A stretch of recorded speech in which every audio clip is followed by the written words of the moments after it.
লাইফে পারফেক্ট মানুষের চেয়ে পার্মানেন্ট মানুষটা বেশি জরুরি। একটা সুন্দর মুখাবয়বের চেয়ে একজন লয়াল মানুষ পাওয়া জীবনে বেশি সৌভাগ্যের।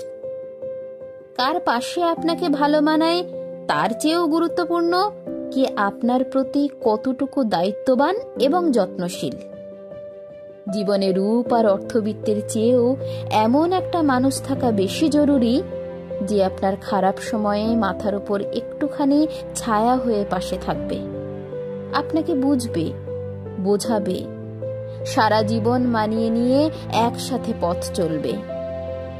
কারো অনেক অর্থবিত্ত থাকলেই যে সে আপনার সব শখ, আহ্লাদ, ইচ্ছে, স্বপ্ন পূরণ করবে এমনটা কিন্তু নয়, যদি না তার আপনার ইচ্ছের মূল্য দেওয়ার সেই সুন্দর মানসিকতাটা থাকে। শুধুমাত্র কারো সৌন্দর্যে আপনি সারা জীবন আটকে থাকতে পারবেন না, যদি আপনি সেখানে মানসিক শান্তিটা খুঁজে না পান, যদি আপনি একসাথে ভালো থাকতে না পারেন। জীবনে চলার পথে একজন দায়িত্ববান সুন্দর মানসিকতার মানুষ পাওয়া যে কোনো মানুষের জন্যই পরম সৌভাগ্যের, অনেক বেশি শখের এবং সুখের।